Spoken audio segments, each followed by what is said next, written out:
Malaking tulong talaga, ma'am. Malaking tulong talaga. Pasalamat kami. Kaya dati wala yan, mayo yan igdi. Yaw na sa tambayan. Ngunyan, yun na po ning tiga-abalan.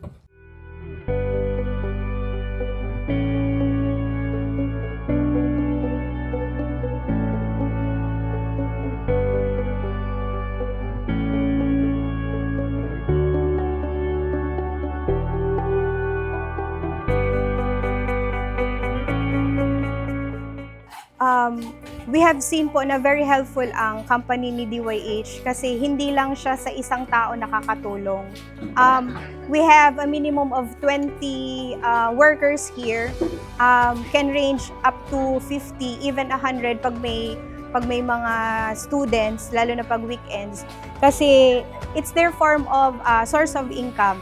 And then, ito na rin yung form nila na minsan, instead of doing a lot of things sa labas, magchismisan, dito na lang kayo. Mas nagiging kapaki-pakinabang.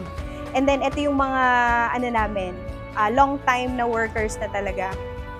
For 25 years, they have been with DYH, so we are very thankful for the workers here. Nag-umpisa sila sa isang balde ng bulinaw, tapos itry nila na i-debone yun. So, kalaunan, nag-boom siya.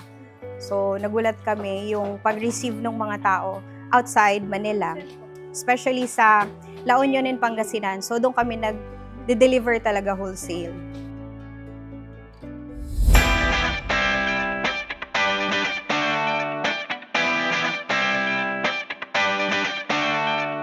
Ang biti po can be found sa tiyan ng abo. So, ang una po ginagawa is inaalis po yung hasang, yung tiyan.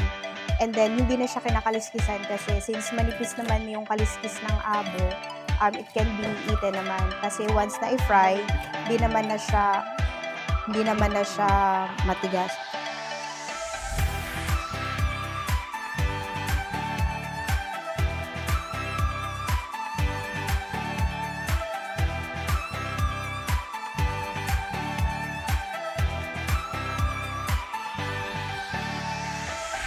The smaller the fish, the smaller din yung biti. Tapos, kung may bigger sizes, ayan po. And then, we make sure na nililinis siya bago siya ibilad para maalis yung dumi at saka yung pait. Hinugasan talaga siya sa tubig and then yung sa nawasa talaga po ang gamit namin. Hindi kami gumagamit ng tubig dagat compared sa other processor para we make sure na maalis din yung shred nung asin. And then, ibibilad na siya sa cupping. Tapos, isa-sun-dried siya for half a day. And then, pwede na siya iprito.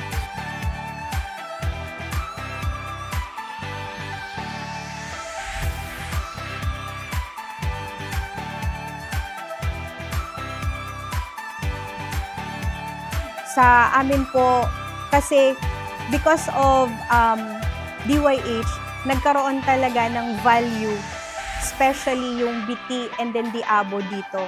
As what I've heard from people from Siruma and Tinambak, nagkaroon ng comparison. Parang, bakit ang processor sa Calabanga, especially the DYH, nabigyan niya ng value yung ganitong fish? Sabi namin, kasi dapat maayos yung processing, maayos yung facility, and then how you promote the products, kaya magkakaroon ng value. Sa kanila kasi, nag-stick na sila sa, ma-i-process na to, magkaroon lang ng asin, okay na. We did not settle for that. Mas may vision si DYH para mas makatulong siya. So, mas malaking income, mas maraming matutulungan.